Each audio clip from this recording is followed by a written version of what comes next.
what's up metal and heavy music fans? It's Flight of Icarus again with MetalTrenches.com, and today we're talking about folk-tinged melodic death metal band Aeolian and their new album The Negationist via Black Lion Records.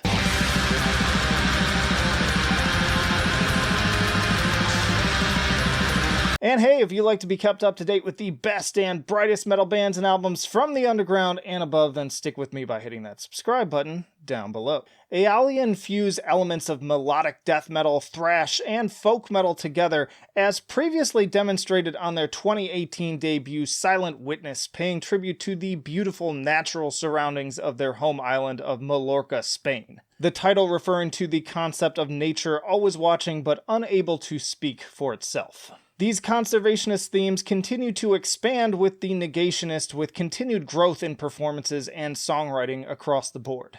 And while a little inconsistent at times, this album has a lot of interesting offerings in the genre that make me excited to hear more. The Negationist kicks off with the appropriately titled Momentum, which is a strong opener both in raw energy and offering a basic blueprint of what to expect from Aeolian in general. The core guitar hook you heard at the top is certainly something you'd expect to hear on an Amon Amarth record, but with higher pitched screams more on par with the likes of Ensiferum. Lots of great guitar work all over this one.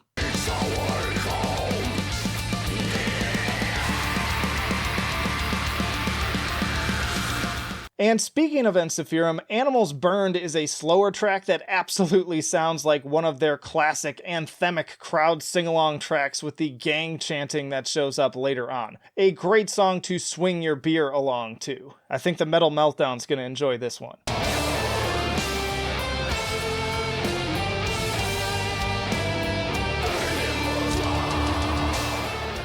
I also love the folky riffs on We Humans, and though expect a number of these to show up throughout the album, it's just that there's something so infectious about this one that is impossible not to get stuck in your head.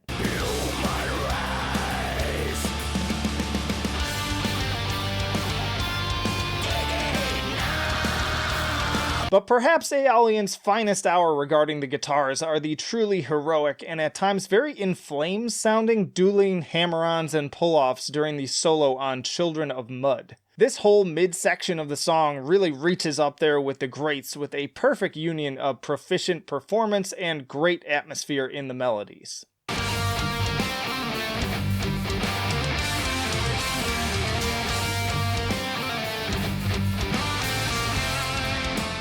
But we've got some faster, heavier material to check out on the album as well. Blackout is an absolute ripper. The vocals on this one feature some very heavy metal singing with some serious high notes that they hit. It almost sounds like a Judas Priest song making sweet, sweet love to folk metal tremolo melodies.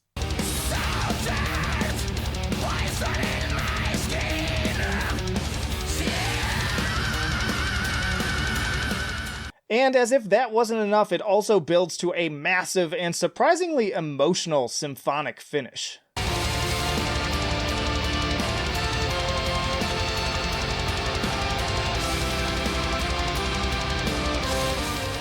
The Flood is another track on the heavier side with its chuggy opening riff and deep death metal vocals slowly building into a pretty epic sound as well.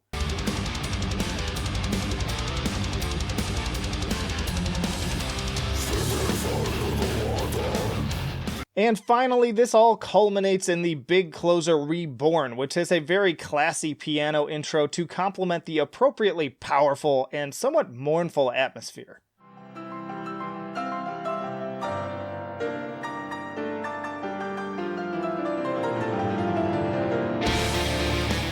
All in all, The Negationist is a good album that has some clear high points that once more intrigue me to hear what the band has in store next. On the plus side, I enjoy the attempts at vocal diversity and catchier guitar moments. I also love the symphonic flourishes, would love to hear a lot more of those, and that heavy metal moment too. Give me a little bit more of that. I'm not the biggest traditional heavy metal fan, but when it's fused so perfectly into another genre, it definitely catches my ears. On the other hand, at almost an hour, it does end up feeling a little long and kind of stretched out, leading to some consistency in quality over its duration. Later on, some of the riffs start to feel a little bit generic, and the production overall just feels a little bit flat to me. I give the Negationist an 8 for enjoyability. Again, some real high points, but also a few blander ones that make replay a little bit less fun. I give it an 8 for musicianship. The performances are very strong, but the songwriting again suffers at times with repetition and leaves something to be desired. And I give it a 7 for innovation. A lot of what I hear on this album is pretty typical fare.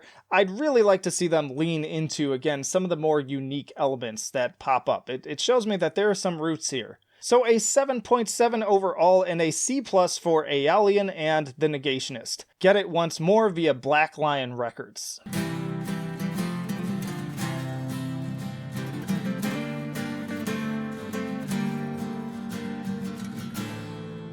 Y'all, thanks as always for watching, and remember, just by the nature of me sharing most albums on this channel, it means I want you to go out, check it out, and make up your own mind, and then come back here in the comments and let me know what you think. If you enjoyed this album a lot more than I did, let me know. And hey, stick around because I got plenty more videos coming right after this one. If you enjoyed this review, you'd probably also enjoy my full album review of the new album from Ensiferum, and I actually have 2 different podcast episodes, one with vocalist guitarist Petri and another one with bass player Sammy, which I did live at the venue back during their last album touring cycle.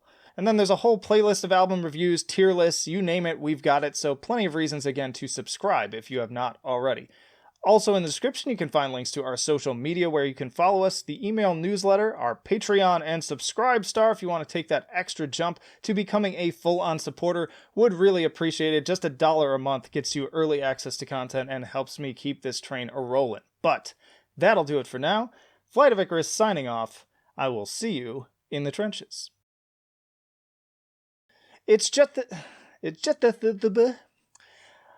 I also love the folky whiffs.